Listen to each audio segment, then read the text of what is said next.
So now the final thing is, okay, well that's all great and dandy, but if I have something like let me slide this over, keep that first quadrant in sight.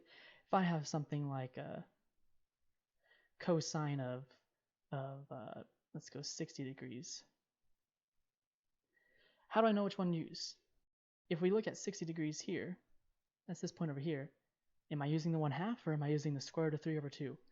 Which one is it? And so the really cool thing that we can do is just some mnemonics, some way to easier memorize this. There's not really a way to explain this, but you're gonna have, in every point you're gonna have your x and your y value.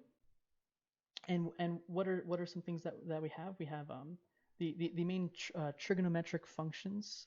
Main functions you see in trigonometry are cosine, sine, and tangent. But it's really just sine and cosine, because tangent is equal to sine over cosine, right? So you can build tangent from cosine and sine, and so we don't really need to worry about this too much. So you just have these cosine and sine. So okay, so which one's the x and which one's the y?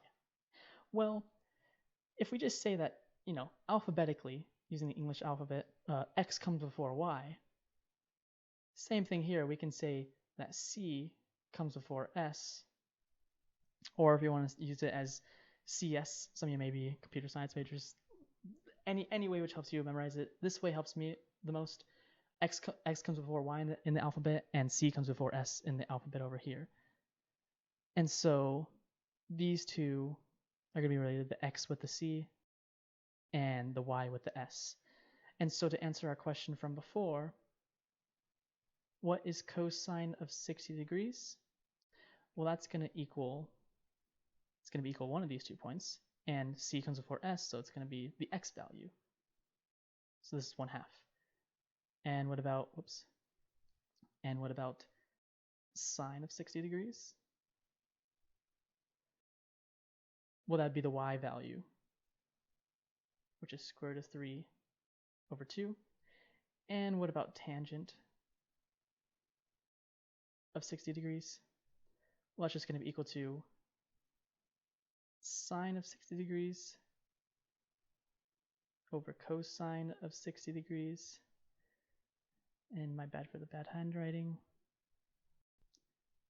Which this is going to be equal to square root of 3 over 2 divided by 1/2. And so this is going to be square root of 3 over 2 times 2 over 1. These 2's cancel out. You're just left with square root of 3 over 1, which is just square root of 3.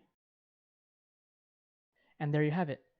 And of course, for any of the other angles, we would know how to do it from how we got our angles on this unit circle over here, any of these.